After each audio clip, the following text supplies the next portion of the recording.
आज के अपने भाषण में ये बात साफ कर दी कि कश्मीर भी हमारे लिए बहुत महत्वपूर्ण है और जम्मू और कश्मीर को भी हम उतनी ही तवज्जो देते हैं जितनी किसी दूसरे राज्य को।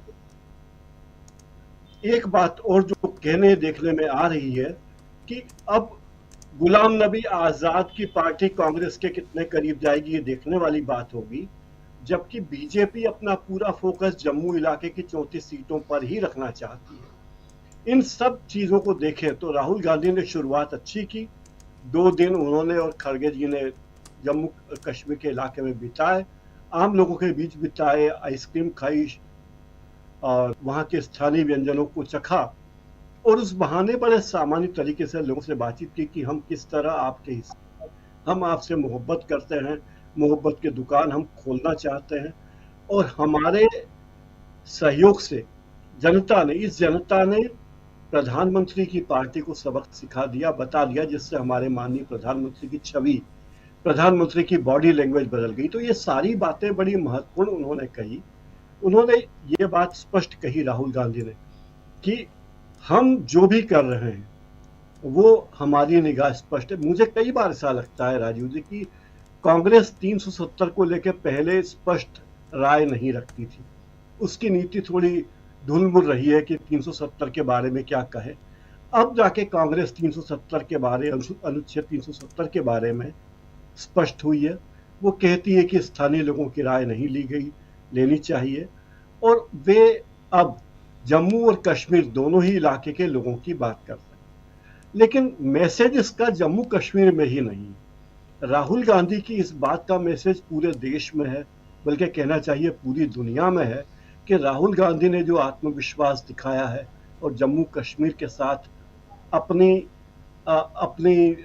आगे कदम बढ़ाया है जम्मू कश्मीर के साथ, तो वो लोगों को दिखने वाला है कि देखिए एक ऐसा व्यक्ति है, एक ऐसा नेता है जो विपक्ष में है लेकिन प्रधानमंत्री को उनकी शक्ति का एहसास करा देता है कि प्रधानमंत्री जी अब वो प्रधानमंत्री नहीं बचे जो पहले कभी होते थे। तो राहुल गांधी ने जो बातें कही अपने आज के भाषण में, तो एक तो उन्होंने ये कहा कि हम लोकतंत्र की रक्षा करना चाहते हैं और पहली बार ऐसा हुआ है कि किसी राज्य का दर्जा छीनकर उसे केंद्र शासित प्रदेश बनाया है। तो ये बड़ा विचित्र बात है और इसे राहुल गांधी ने रेखांकित किया है। उन्होंने ये भी कहा कि मैं लोगों का डर मिटाने आया हूँ। मुझे ये बात अच्छी नहीं लगती कि जब लोग मुझसे पूछते हैं कि आप यहाँ क्यों आए, क्या आपको जम्मू कश्मीर के लोग अच्छे लगते हैं, तो उनके इरादे स्पष्ट है। और इंडिया गठबंधन की बात भी उन्होंने की और कहा कि मोदी और उसकी पार्टी को इंडिया गठबंधन ने सबक सिखा दिया है। जो मोदी जी पहले चौड़ी छाती करके आते थे अब वैसे नहीं आते। और राहुल गांधी ने अपने भाषण में, प्रेस कॉन्फ्रेंस में ये कला सीख ली है कि वे देह भाषा का इस्तेमाल भी करते हैं, बॉडी लैंग्वेज का, जो ज्यादा प्रभाव छोड़ता है दर्शकों पर या श्रोताओं पर। तो ये बात उन्होंने कही और मोहब्बत के साथ उन्होंने एकता की बात भी कही कि एकता और मोहब्बत दोनों चीजें हम चाहते हैं और नफरत की काट नफरत से नहीं होती, हम नफरत को मोहब्बत से हराएंगे। ये बात राहुल गांधी बार बार कह रहे। कांग्रेस ने चर्चा है कि नेशनल कॉन्फ्रेंस के साथ जो सीट शेयरिंग की है उस पर भी चर्चा की है और इस बार चुनाव दिलचस्प होंगे क्योंकि महबूबा मुफ्ती की बिटिया भी इस बार चुनाव लड़ने के मूड में है। पिछली बार वो बीजेपी के साथ थी, लेकिन सबसे बड़ी मुश्किल बीजेपी के सामने यह है कि उसे चुनाव में कोई पार्टनर ही नहीं मिल रहा और बीजेपी ये बात जानती कि अपने अकेले के बूते पे वो कुछ कर नहीं सकती। तो ये तमाम चीजें मुझे लगता है कि बीजेपी के लिए चुनौती वाली है। राहुल गांधी और खड़गे जी की 2 दिन की सक्रियता, अब्दुल्ला सीनियर अब्दुल्ला से मुलाकात और आम लोगों से मिलना जुलना, फूड कैफे में जाना, आइसक्रीम खाने जाना, ये मैसेज देती है कि हमारे नेता प्रतिपक्ष एक आम आदमी की तरह हैं और वे लोगों से मिलने जुलने और बातचीत करने में यकीन करते हैं।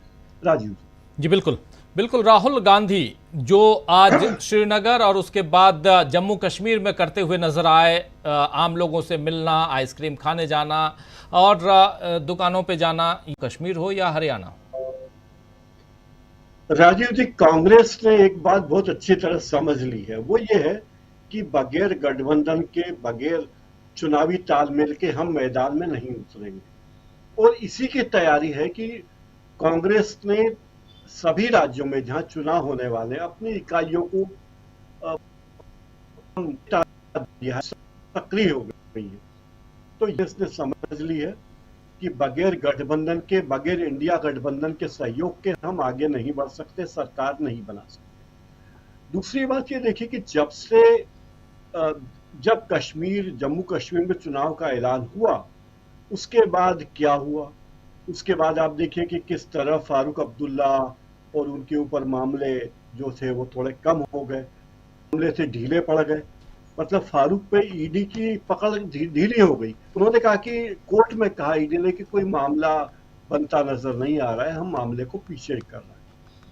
तो इसका मतलब यह कि बीजेपी भी ये चाहती है कि चुनाव का माहौल ऐसा हो कि कभी मौका पड़े तो वो फारूक के साथ भी आगे आने का मौका चूके, लेकिन यहाँ बीजेपी चूक गई, ये मौका नहीं आएगी। लेकिन पीडीपी वाली महबूबा मुफ्ती जी अभी दुविधा में ही है, लेकिन वो भी आएंगी। जैसा कि हमारे साथियों ने बताया कि महबूबा मुफ्ती ने भले ही मजबूरी में कभी बीजेपी से गठबंधन किया हो, लेकिन अभी ऐसी कोई पहल दिखती नहीं है कि वो महबूबा मुफ्ती बीजेपी के साथ आएंगी। तो अब ये होगा कि जम्मू कश्मीर में मैं ये देख रहा हूं कि बीजेपी को साथ ही नहीं मिल रहा है।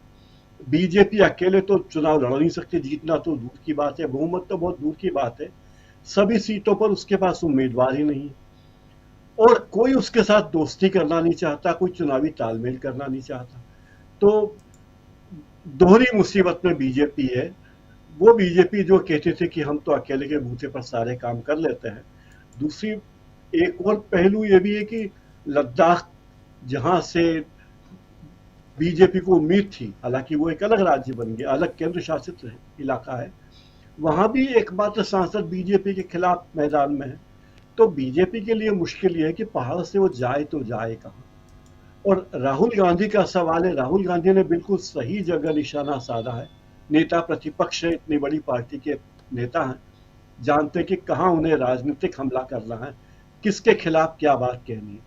जो मोदी जी हर चुनाव में मोदी की गारंटी, मोदी की गारंटी, मोदी की गारंटी देते थे, तो राहुल गांधी को यह बताना बहुत जरूरी था कि जिस मोदी की गारंटी की बात की जा रही थी वो मोदी कहां है, अब उन मोदी की क्या स्थिति है।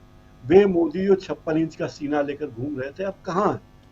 तो राहुल गांधी ने यह बात बिल्कुल सही की, क्योंकि राहुल गांधी अगर मोदी पर हमला करते हैं तो उसकी प्रतिक्रिया वैश्विक होती है, भारत ही नहीं वैश्विक होगी कि नेता प्रतिपक्ष प्रधानमंत्री के बारे में क्या कह रहे हैं। ये बात राहुल गांधी जानते हैं। राहुल गांधी में जो चमत्कारिक परिवर्तन पिछले कुछ 3-4 साल में दिखे हैं वो ये है कि उनकी हर कोशिश, हर भाषण, हर निशाना वे बिल्कुल सही जगह लगा।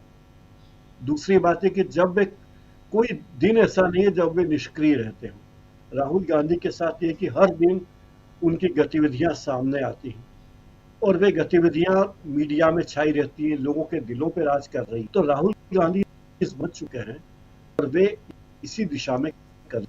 तो मोदी पर उनका आक्रमण करने का अंदाज बिल्कुल सही रहा। इसकी प्रतिक्रिया दूसरे राज्यों में भी मिलेगी, भारत में भी मिलेगी।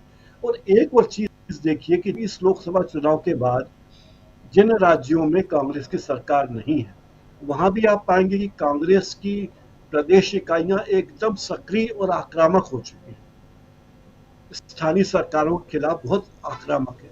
तो ये बताता है कि कांग्रेस पार्टी में नई जान आ गई है और उस नई जान के जरिए कांग्रेस अगले 5 साल तक लगातार संघर्ष करने वाली। राजीव जी, नई जान कांग्रेस में, और इस नई जान के साथ साथ कांग्रेस आगे के संघर्षों की कहानी जो है वो मिटाती हुई और आगे बढ़ती हुई ये दिखेगी कांग्रेस, इसलिए क्योंकि कार्यकर्ता अगर मजबूत रहते हैं तो पार्टी